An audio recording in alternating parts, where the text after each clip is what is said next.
Good evening. Welcome to the 18th Street Striping Plan meeting. I am Beth Turner, Interim Chief of the Traffic Safety Administration, and I'm here with several of my colleagues from DDOT, from the Transportation Planning Administration, Traffic Safety Administration, Curbside Management, Public Affairs, and Community Engagement to present on the upcoming striping plan for the section of 18th Street between Columbia Road and Colorama Road. We are repaving this section of 18th Street this summer. We have an opportunity to restripe and put down new pavement markings, and we're here to talk about some of those alternatives. But before we get started, I want to talk a little bit about some of the housekeepings of how this presentation will go. I'll start off by giving a presentation, and then I will look at some of our questions that come in through the WebEx, and I will look through that and see if I can answer any of the questions that we're seeing coming through multiple times. And then we will open it up to some questions from the audience. So just to get into some of the housekeeping, I'm sure you guys are seeing the WebEx format.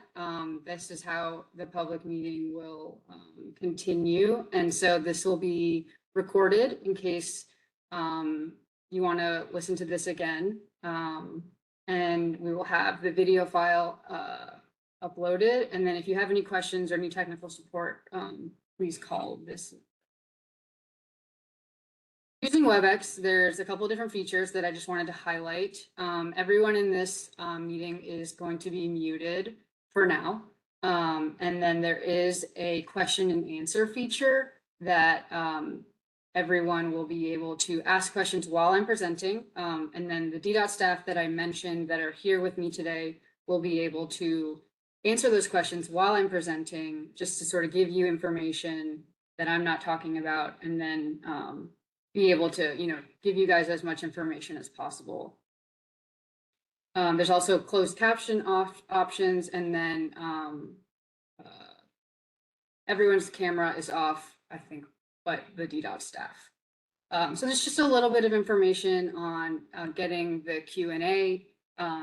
There are an opportunity to post your questions, and then our staff will be able to answer as best as possible. And if things aren't able to be answered today, we will provide opportunities for you guys to follow up and ask those questions to us as we after the meeting.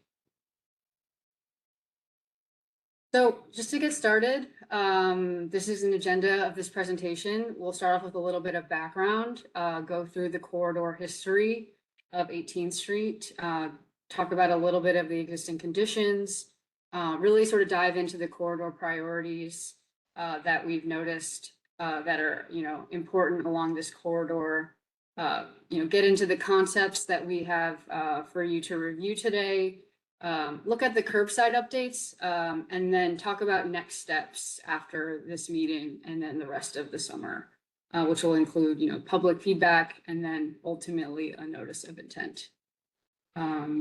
Okay, so just a little bit of the corridor history. 18th Street in this section in 2019, prior to COVID, had the cross section that you're seeing on the screen here.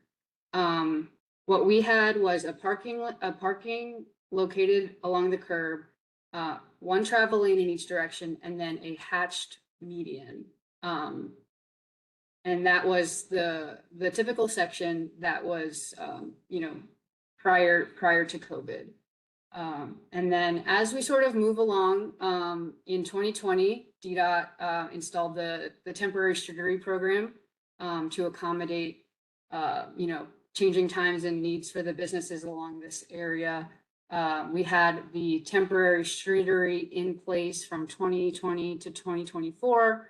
And so that changed the cross section of the roadway to provide space for the streeteries along the curbside. In 2024, the streetery, we had the permanent streetery program pilot, which then, provided streeteries for this corridor that were more that were more aligned and had like similar characteristics that improved safety and were aligned with the street. And so in 2025, the DDOT permanent streetery program became official. And so that 18th Street pilot program ended. And so at the end of 2025, we removed the streeteries. And at this point, in January, February, when those final streeteries were removed, it was an opportunity to take a look at this roadway and determine, hey, it's time to repave and put down a striping plan that matches what the new roadway configuration would be. So now that we're in 2026, this is an opportunity for us to repave this summer and put down a marking plan that addresses the priorities of this corridor. And so at this point to date, we have not received any streetery applications. However, all of the alternatives that we'll be discussing have an opportunity for, if a streetery were to submit it, or if the business were to submit a streetery application, we would be able to accommodate that. Just to give a little background on some of the volume data of 18th Street, for our car volumes, our average annual daily traffic is around 9,500 vehicles. And so that's relatively low. And so that's something that we took into consideration when looking at the priorities along this corridor. Also just wanted to flag bike volumes along this corridor are roughly around 300. And so that's something that we would consider one of our higher corridors. Also wanted to acknowledge that this is a high transit corridor.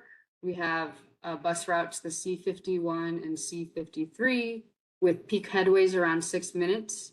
So that's just in the AM and PM peak.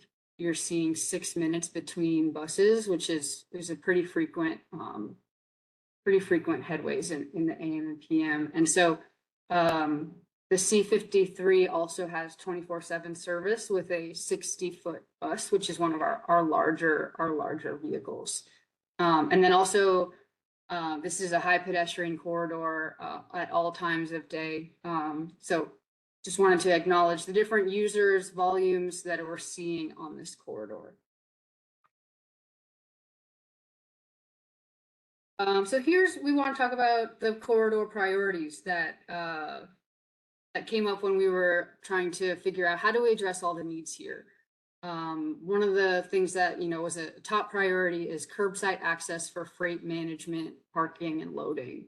We wanted to acknowledge that this 2-block section of 18th Street has so many needs, and that was one of the top priorities that we wanted to focus on, making sure that this was accommodated, because once we have a breakdown of the curbside, then that sort of has implications to our other modes.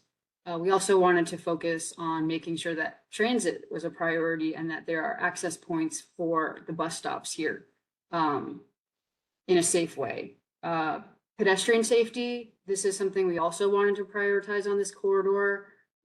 This is a high pedestrian area, all times of day. There's schools nearby.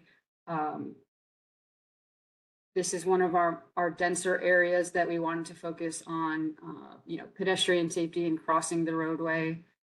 Fire and EMS access and MPD staging, both of these key stakeholders are important on this corridor at various times of day.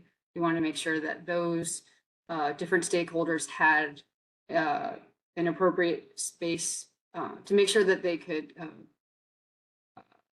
have the opportunity to get through this area if needed, and then also for safety reasons. I wanted to acknowledge, bicycle throughput. This corridor of 18th Street is on our bicycle master plan. So this is, a high volume bike street, and then also vehicular throughput. As I mentioned before, there are,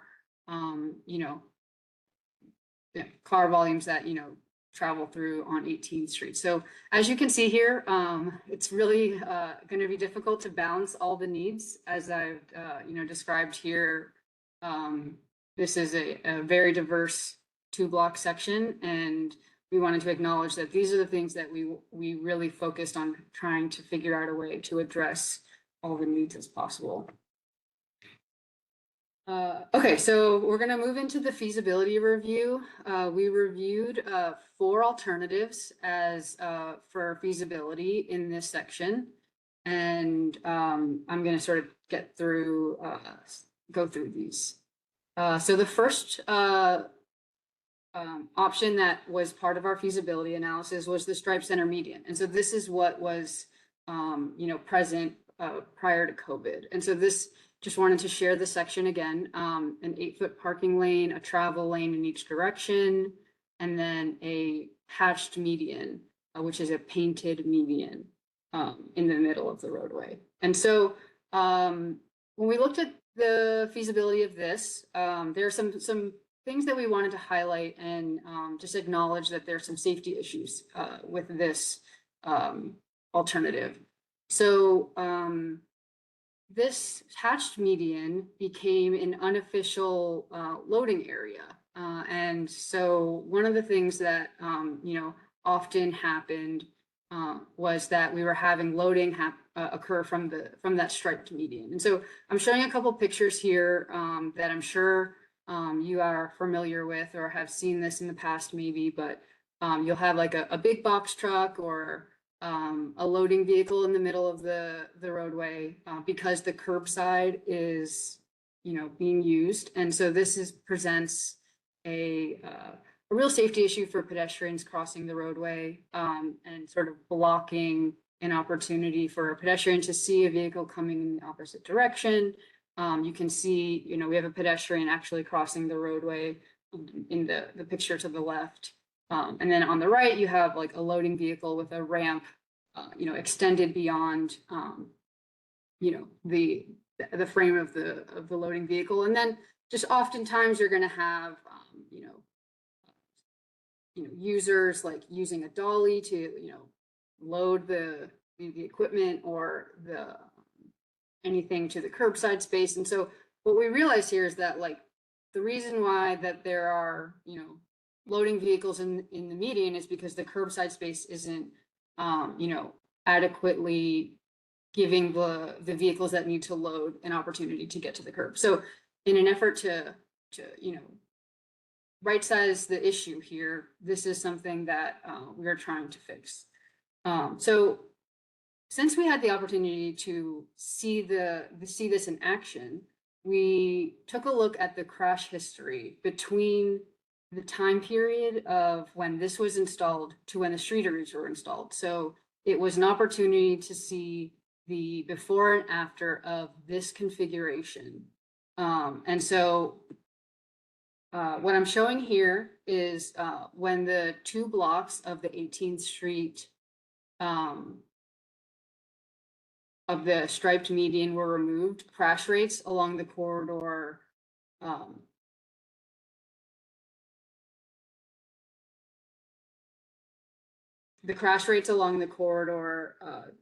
decreased by 47% in all crashes, 31% in injury crashes, and 20% in pedestrian crashes. And this is something we couldn't ignore. This is, when we look at safety along a corridor, seeing the results of the crash history between the striped median versus the streetery alternative, this was something that we wanted to, this made an influence in our decision of looking at the feasibility of this alternative. And so the striped median reduced visibility for pedestrians and created increased conflicts as vehicles and trucks use that striped median for loading. But I also want to acknowledge that why is loading occurring from the median? And that's because the curbside wasn't, signed appropriately. So that's something that we want to address in the alternatives that we are going to be moving forward. I also wanted to acknowledge a second alternative in our feasibility analysis, and this is the striped extended sidewalk. And this alternative came to us from the council member's office. And so what I'm showing on the screen here is the cross section of this alternative. And so this had a striped extended sidewalk on the east side of 18th Street, and then parking adjacent and traveling in each direction, and then parking along the west side. And so this configuration was in an effort to provide space if there were going to be intermittent streeteries along the corridor, and to accommodate the increased volume of pedestrians along this corridor. Some of the things that we did sort of highlight as like an issue with an extended sidewalk at street level grade is just some of the ADA conflicts that we're having with, a sidewalk that's not at the same level as the existing sidewalk. And so, you have a lot of issues with not having the proper ADA facilities, ramps up and down to the roadway grade, confusing situations. So that was one we did take a look at, but ultimately decided this wasn't an alternative that was going to move beyond the feasibility phase. Okay, so now I'm going to move to the two alternatives that are going to be advanced for consideration. So what I'm showing here on the screen is the cross-section of a hardscaped median. And so this cross-section has parking located on the curb, a travel lane in each direction, and then a median with a curb in the middle of the roadway. So the other alternative had just pavement markings to indicate a median. This one will have a curbed area. And so just to give a little picture of what that looks like. So the picture on the bottom is what a median that has a 6-inch curb. And so this will increase the opportunity for pedestrian visibility. It does provide a traffic calming aspect for slower speeds. You won't have illegal loading in the median.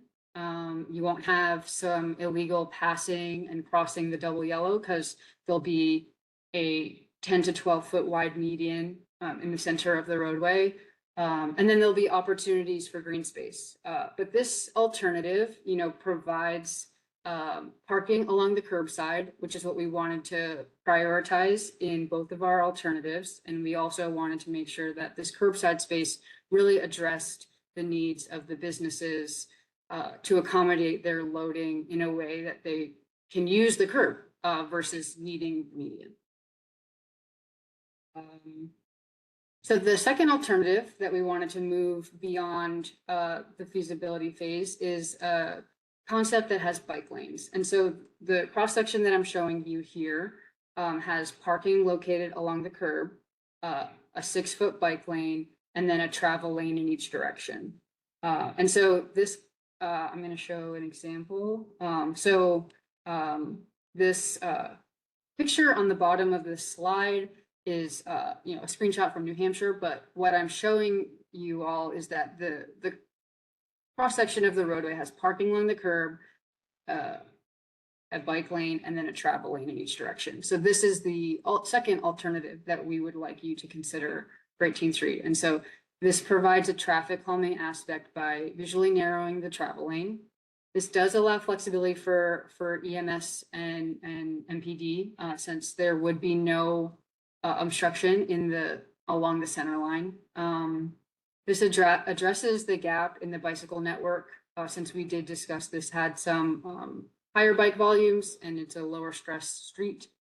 But then this alternative is nimble to future considerations that could include safety needs in the future, and then also if a streetery were to come in the future.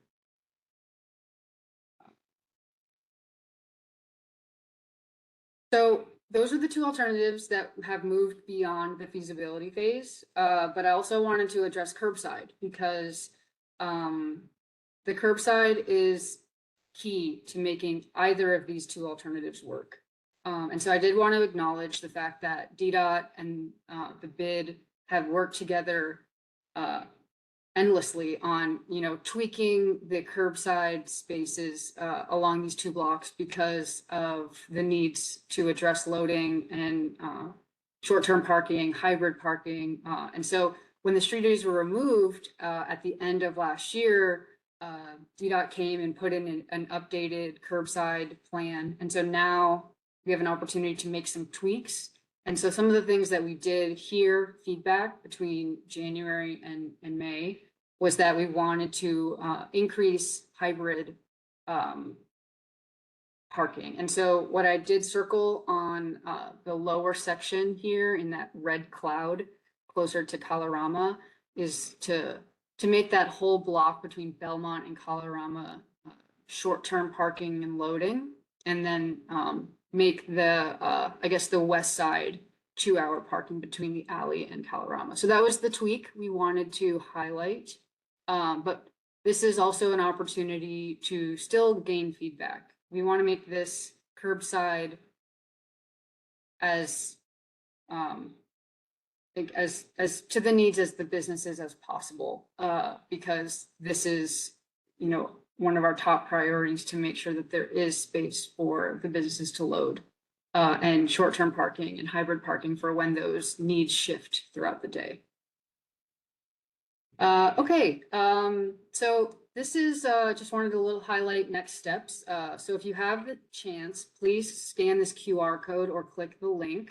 This is going to take you to a feedback survey where you can vote for 2 of the options that we discussed that are moving beyond the feasibility phase.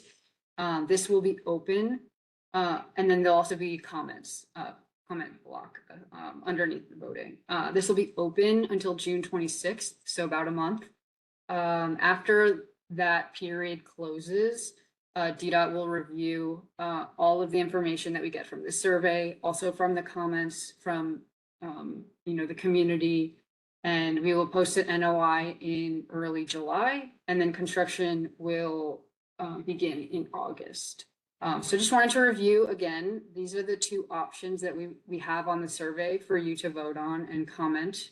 The hardscaped median, which has the vertical curbed median in the middle of the roadway, parking on each side of the curb, and then one traveling in each direction. And then the other alternative is the painted bike lanes, which has parking along the curb, a bike lane in each direction, and then a travel lane in each direction.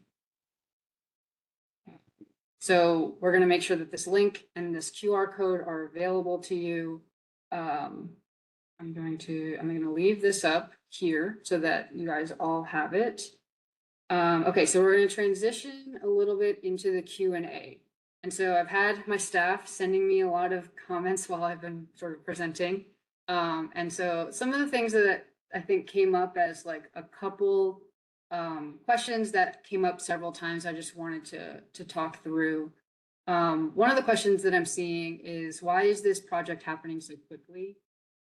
So this is a repaving project, and this needs to occur during the warmer months. And so when we took the streeteries out in January, the opportunity presented itself that time to repave the street and put in a striping and marking plan that would address the needs of this corridor.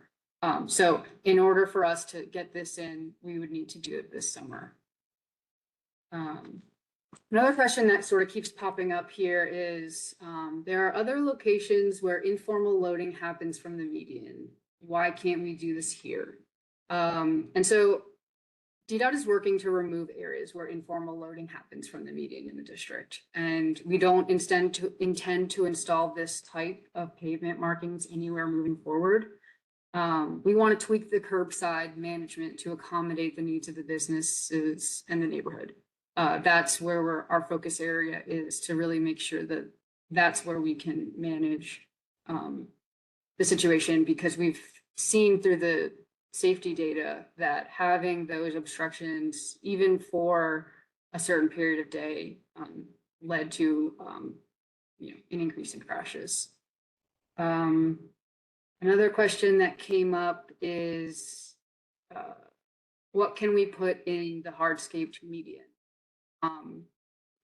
There are several things to consider. We don't want to add any visibility issues, but there are opportunities for landscaping that will add green space to the streetscape. But I don't I don't see that there will be trees, so, sort of that adds to the visibility issues, but there could be an opportunity for some landscaping in that sort of that median.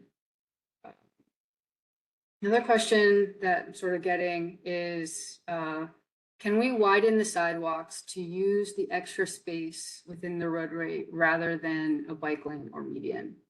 And this is an interesting idea. We all know that there's high pedestrian volumes in this area, but widening the sidewalk is a much larger capital improvement project. Once you move the curb and gutter, which is a drainage facility, and the inlets that are located along the existing curb, that's when you're going to have to do a lot of drainage improvements by moving the inlets and moving the curbs and extending them inward, maybe approximately 8 feet. So that's something that could be considered if that's what the community is interested in. But in terms of this timeline and when we're repaving the roadway, that would not be something that we could accommodate, but definitely an idea to possibly consider. And then I think that's all the questions I saw that came in multiple times. I think we're going to move to some comments. So I think so Kelly is with us, and Kelly's going to help me call on some people that are in the audience that want to ask a question. And we have a bunch of staff here who are going to do our best to answer, but if we can't answer, then we will get back to you with the information that you're looking for.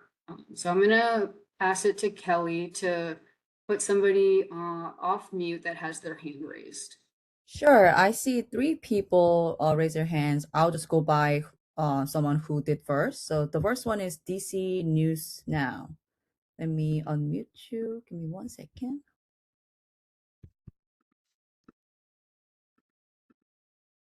Looks like this is not working. Danica, do you mind unmute DC News Now?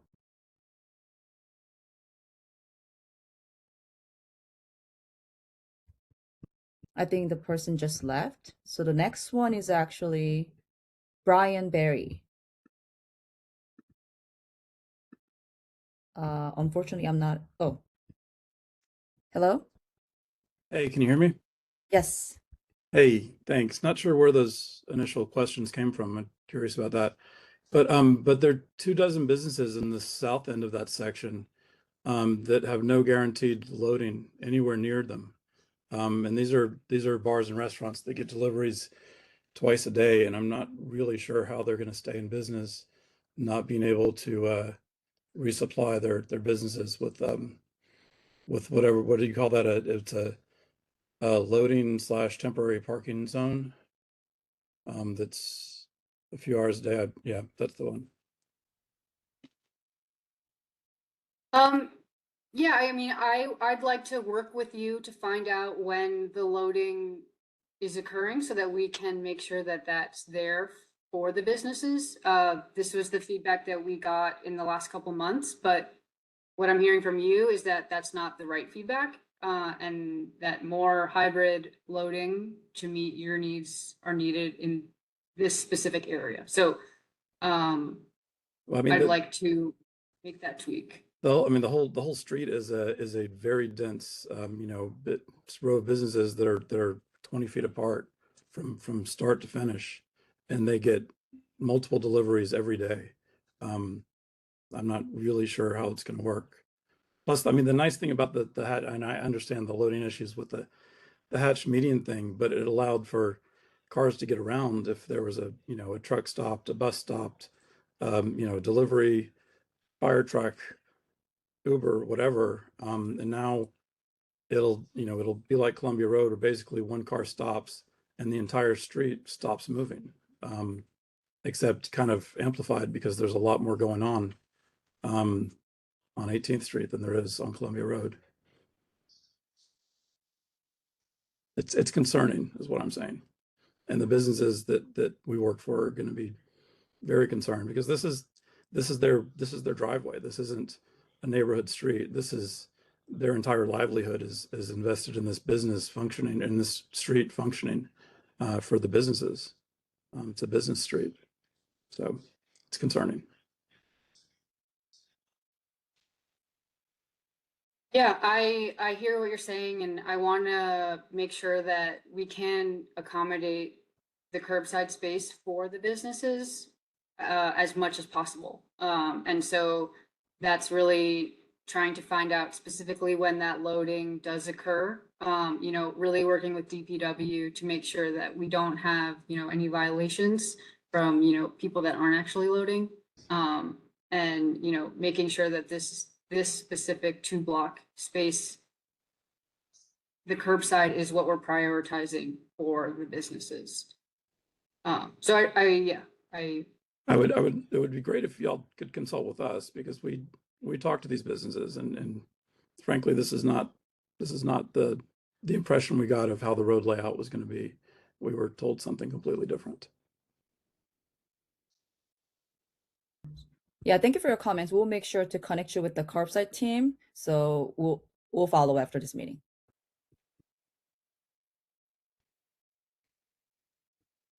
Thank you. I will move on to next. Christine Barden. Now you can unmute yourself. Great, thank you.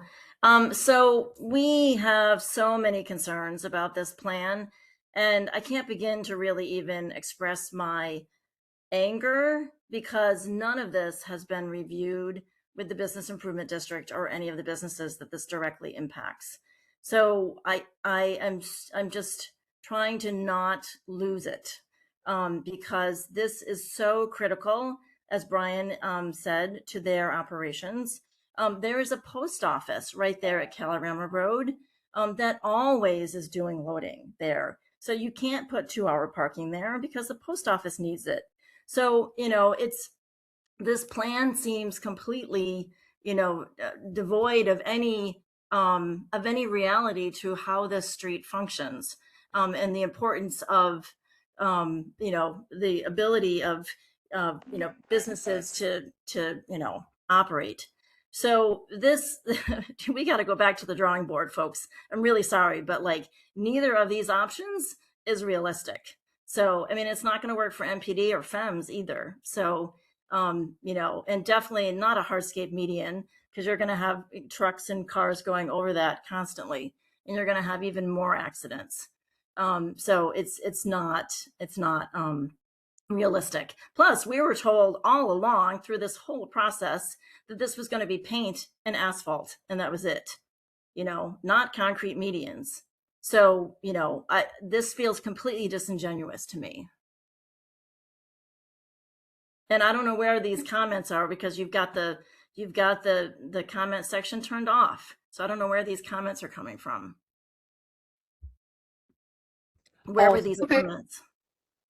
Yeah, sorry, there's a new feature. So it used to be the 3 dots, but if you move to those kind of app looking, the 3 squares and plus icon, if you click it, you'll be able to see the Q&A. Then we are answering those questions like in real time. Sorry about that. Okay, yeah, nobody explained that.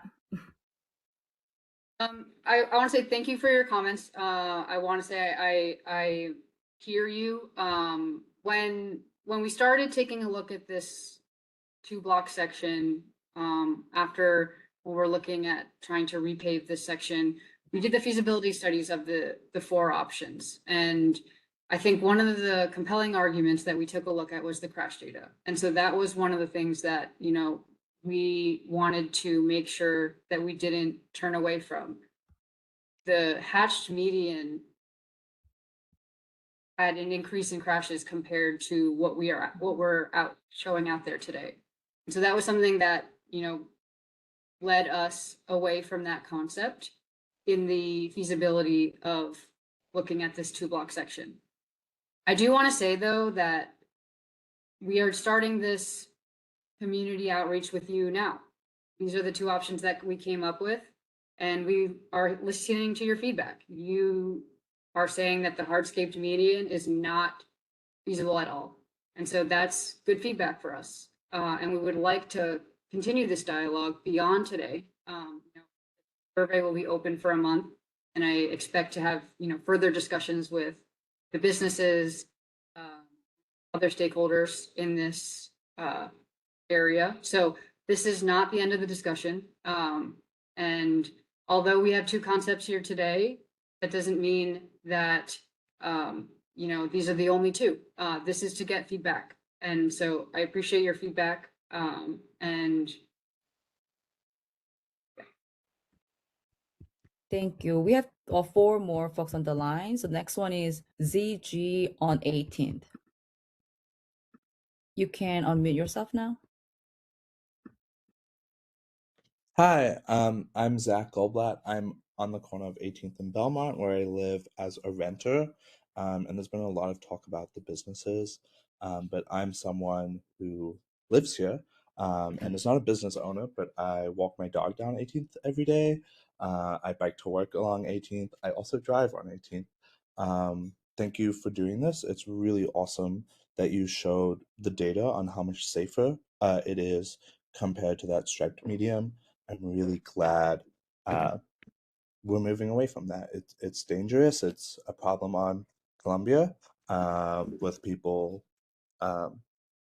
loading incorrectly, and it's a problem here as I bike. I love the idea of a hardscape medium. I think I have questions about, will it be a patch of grass that really doesn't do much, or will it be a place where we could put benches and like make that a semi-permanent, a permanent streetery that maybe we work with the bid to, you know, have picnic tables and benches in that space that, you know, aren't a prohibitive strain on businesses, because that's what they've said. The cost of renewing streeteries is too much. But having a space in the middle where cars are driving slower, there's less traffic around. Those are places that people can enjoy during Porch Fest. And yeah, so I want to say that. I also would put a plug into fully pedestrianizing it and turning like Belmont and Calorama into like turnaways. The intersection of Calorama and 18th could be a roundabout and a loading zone right there. And we could dream bigger and take cars off, you know. And I say this as someone who struggles to park and lives here and drives here every day. Well, I bike most days, but I drive when it's rainy and when it's cold.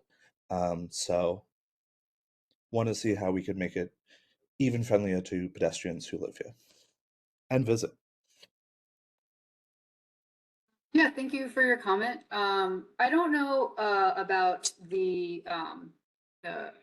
possibility of, having that hardscaped median really sort of be, streetery like. There are opportunities for some landscaping, but we really want to make sure that we preserve, visibility options. So that's something that, we'll look at when we get the actual width, if this is a concept that does move beyond this phase, but probably more of just like a landscaping.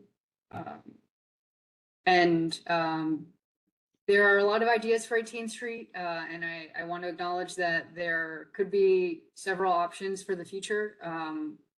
And creativity is wonderful. And what we wanted to just sort of focus is when we repave the street, the markings that we'll put down this summer. I think I'm going to pass the mic to Megan, who might want to answer a question about bus stops. Sure. Hi, everybody. I'm the Associate Director for the Capital Planning Division.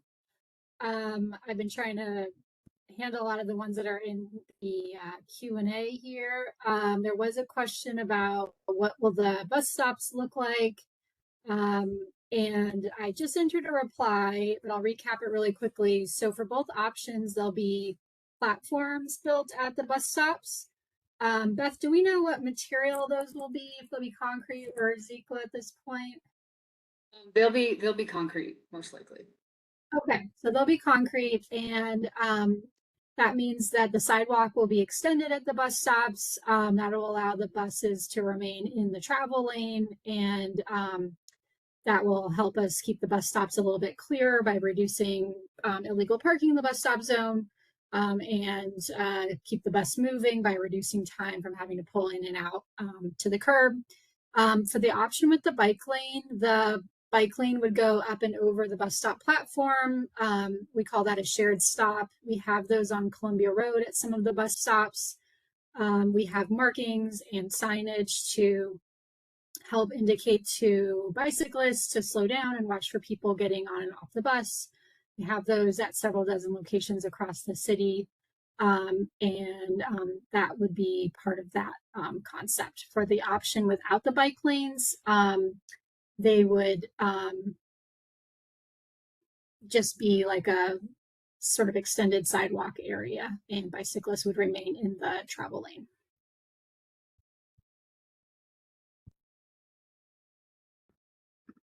Okay, thank you, Megan. I think I'll pass it to Kelly to unmic Yes. another question. Sure. Next one is Ezra. I will unmute. Now you can unmute yourself. Hello, can you all hear me? All right, great. Well, my name is Ezra. I live at 18th and Columbia. I spend a lot of time on this street and think a lot about how we can make it more pleasant for neighbors and for visitors. And I, of course, am very supportive of bike lanes around the city, but your proposal for a bike lane is paint only. So it was my understanding that DDOT policy was basically moving away from paint only bike lanes, and that the policy was if you're creating a new lane that it has to be protected or separated in some way. Is that correct? So there are various types of bike facilities that are in our toolbox, and there are different roadway characteristics that help us determine what type of bike facility to install, and that largely is dictated by volume and speed. So oftentimes when there are lower volumes and lower speeds, protected facilities are not warranted. And so we do want to make sure that when we do install bike lanes, we take a look at that to make sure that that is what we're aligned with. And this is in our bike manual. So, so in this case, this would be a painted bike lane. Well, earlier you had said that it was a high traffic corridor. So I was curious, what is the official like designation for 18th? I know there's of streets. What type of street is it considered? I believe it's considered a minor arterial. And so a minor arterial. Okay. Well, I've got the DDOT guidelines pulled up, and according to the DDOT bike facilities, a minor arterial should have a preferred treatment of a protected bicycle lane with a possible alternative of a buffered bike lane. So this seems to be less than either of those. And I can also tell you, as someone who bikes around the city, we're already talking about the problem of trucks and other cars parking in places where they aren't supposed to because it's more convenient for them. A paint-only bike lane that is not protected will see trucks and everyone else parking in them. So just paint alone is not really going to make it any safer for bikes. That's why we had the very successful conversion on Columbia Road of paint-only bike lanes into protected bike lanes. I think it's helped a lot. So I appreciate that you want to make things safer for bicyclists, but I think you should consider protected bike lanes in that case. Thank you for your comment. We'll move on to the next. The next one is Adam. Now you can unmute yourself. Hi there, can you hear me? Can you hear me? Yes. Hi there. My name is Adam Waterous. I'm the owner of Lost City Books on 18th Street. And I also live on 18th Street. So I want to kind of come at this from both as a business owner and a resident. So I guess first off, as a business owner, I think that I was trying to look at the map to look at the parking for the short-term and commercial drop-off zones and things like that. And I guess my kind of push is similar to Brian's, as he mentioned, kind of first off, that we just need way more commercial drop-off zones. And I know that like these flexible ones and hybrid ones seem like a good option.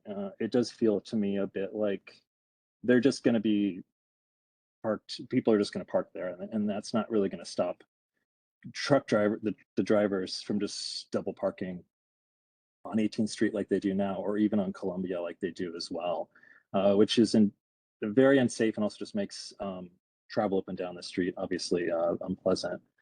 And I guess I'm also concerned. I mentioned in the comments that the traffic data feels a bit off to me, just considering the amount of volume that occurs at certain times on 18th Street. It's a very different street at different times. And so I just wonder about a design that will limit traffic flow, like a permanent median being deeply problematic on like a Saturday night, for instance. So yeah, just wanted to repeat Brian's concern about commercial parking. I think much more commercial parking and much more short-term and enforced commercial and or short-term parking.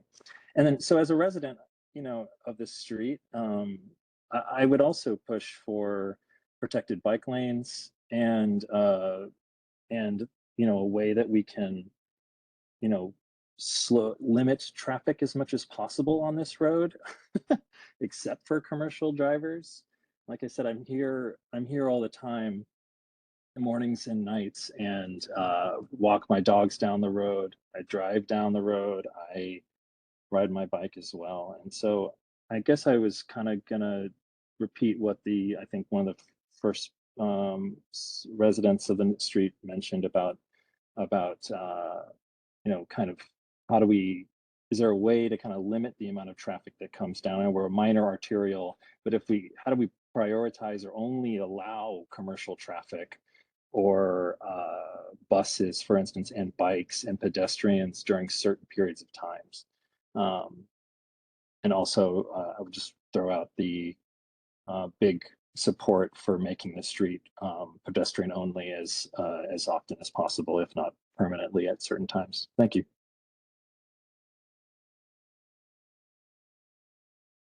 Yeah, I want our team to take a look at, alternatives or options for, restricting different vehicle types during the day. So that's something that we will definitely look into. All right, thank you. The next one is Kevin. Now you can unmute yourself. Sorry about the delay.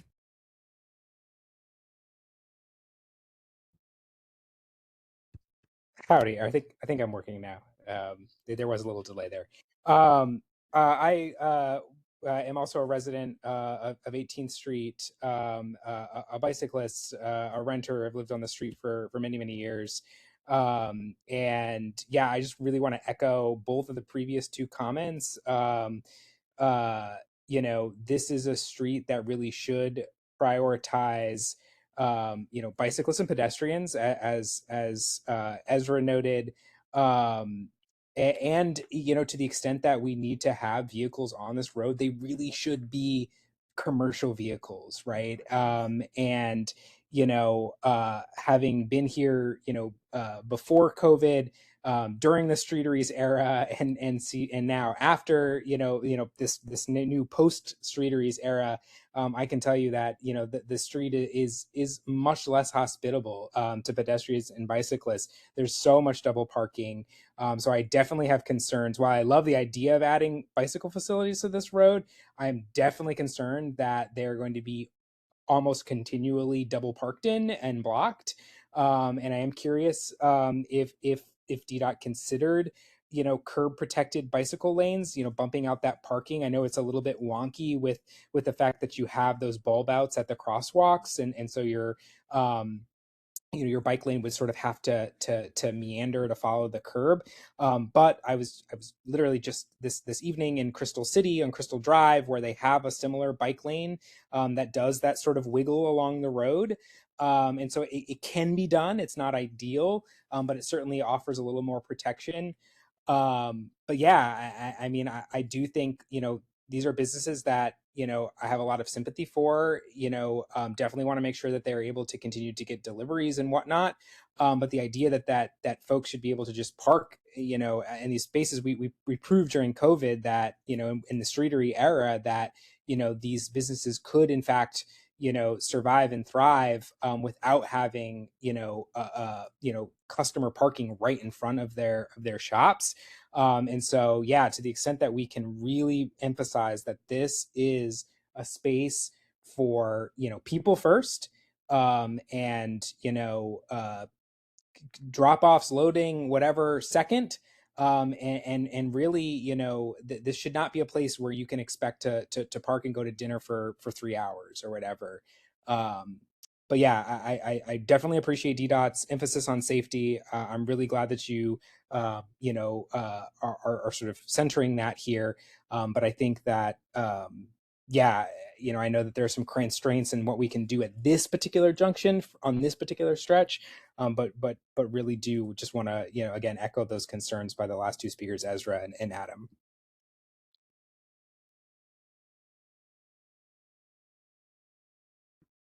Yeah, thank you for your comments. Definitely make sure to consider those. Actually, we have of 1, 2, 3, 5 more folks, and we only have 5 more minutes. So we want to make sure that everybody has to speak. So maybe 1 minute each to respect everybody's time. So the next one is on the list, Marina.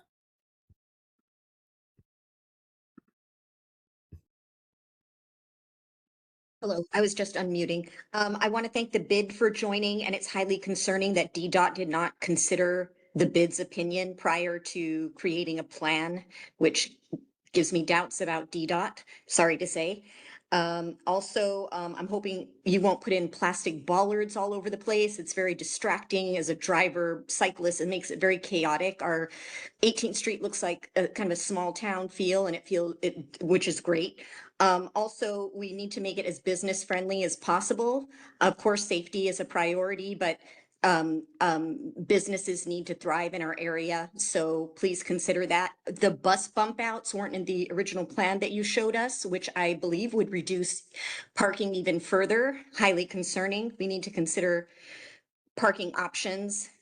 And yeah, that's the and also the stripe median in the center, was it originally the full length of the street, or did it consider impaired visibility when they were originally installed? And is there a possibility of putting in the stripe median but installing it considering visibility for crosswalks, etc.? Thank you.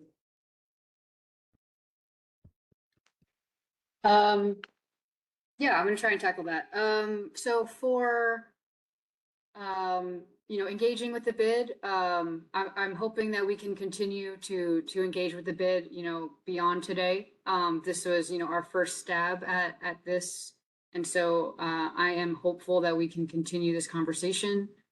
This is something that, is the beginning. So I want to make sure that we continue to have that dialogue. And then for the striped median initially, I'm not exactly sure if visibility issues were something that came up, when that was originally installed. I'm not really sure if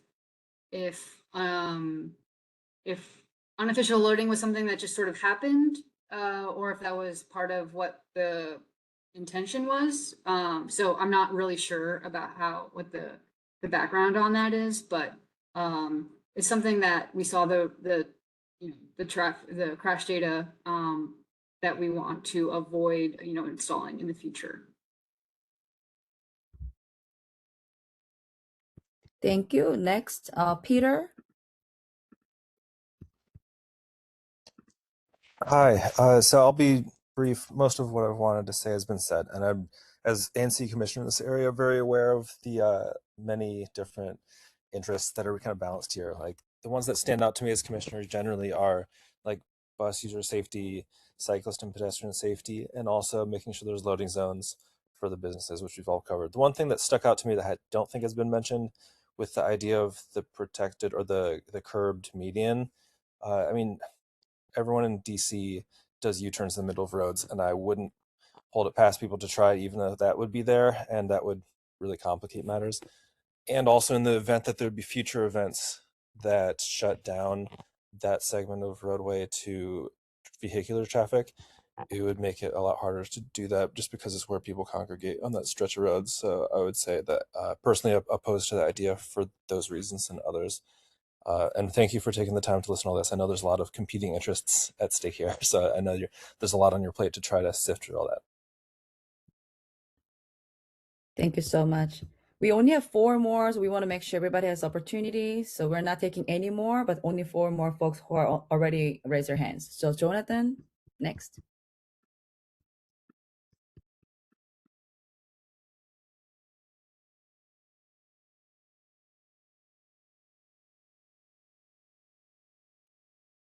Hello, did you say Jonathan? Yes, sir. Yes, sir. Now you can speak. Okay, thank you. Sorry, I will make this really brief. I have been a business owner in Adams Morgan since 1999. That said, I have seen multiple variations of this street layout, design, what have you. And the current plan pre-COVID was a lot of stakeholders put a lot of input into it. The things I wanted to say most is for the statistics you put out, I didn't actually see actual numbers. I saw percentage increases. I know if you go from 2 to 3%, you're talking 2 to 3 accidents, you're talking a 33% increase. What I would like to say is that over the years, I have seen so many instances where that median has saved lives because it allows fire, EMS, MPD, everybody to pass freely. As Adam pointed out, this street is very different from midday to midnight on a Friday, Saturday. We have the gauntlet of different variations. And I think we really need to consider that. I think the median in the middle of the road, the island in the middle of the road would be the absolute worst idea you could possibly have for 18th Street, because anybody who has driven in anywhere in DC knows people are going to stop where they want to stop, and they're going to make U-turns where they want to make U-turns. It's just a fact of life living in the district. The other thing is, I mean, for the sidewalk and the pedestrians, we have gone from a sidewalk that was I can't remember 6-7 feet to the current sidewalks, which we went through that whole process 2010 to 2014, whatever it was, to increase the size of the sidewalks, which drastically increased pedestrian traffic and did keep our pedestrians in mind, because they are our customers. They are the most important people that we look forward to coming to patronize our businesses. Even though we lost about 20 to 30 parking spaces from going from perpendicular parking to horizontal parking against the sidewalk. Anything that forces us to lose this current layout is not going to be the best for the businesses. Delivery trucks are constantly going to look for places to park. We have tried increased loading zones, and there is always one car that came from nowhere or 2 cars. And yes, we are not saying that in that median is the best place to park, but when the street is quiet in the middle of the day and they have to park or not get their deliveries in, they're going to stop. And that median actually allowed it if those loading zones were blocked. So there are multiple factors here that I really hope we can all consider moving forward before this plan is implemented. But again, anything that has a lifted island in the middle of the road is going to be a horrible for this street. Thank you. Thank you for your comments. Next, Seth. Well, 2 people left. Seth.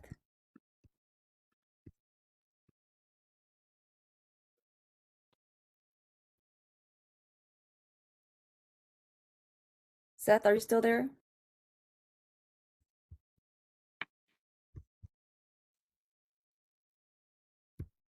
Okay, maybe we can try again. So I clicked on the wrong thing to unmute. Thanks for the opportunity to comment. My name is Seth Grimes. I'm with the Washington Area Bicyclist Association. So naturally, I'm pleased to see the inclusion of bike lanes as one of the 2 options. And I have to agree that based on my own experience in the neighborhood, hardscape median would be bad. I'm going to just simply amplify comments that others have made. Move DC does call for fully protected is the terminology, bike lanes on a minor arterial, which this is. We do recognize the need for loading solutions and are happy to support that. Earlier this year in our performance oversight testimony, we did observe that 18th Street would be a great candidate for not fully pedestrianizing, but having a space for people, for pedestrians, bicyclists, and commercial vehicles that are loading and unloading, and buses. So not allowing privately owned motor vehicles, I shouldn't say privately owned, passenger vehicles in that corridor. So I think this would be a great candidate for a fully pedestrianized space with those additional uses. But we would like to see you move forward with the bike lanes in any case. Thank you. Thank you for your comment. The last one, Kristen.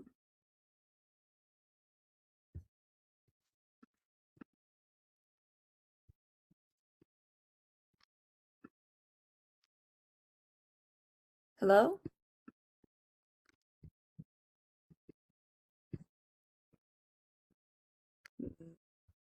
Are you still there? Maybe we lost her. We can follow up offline. Okay, well, I just wanted to say thank you all for attending. Thank you all for giving your feedback, and we really appreciate the comments that we've got today.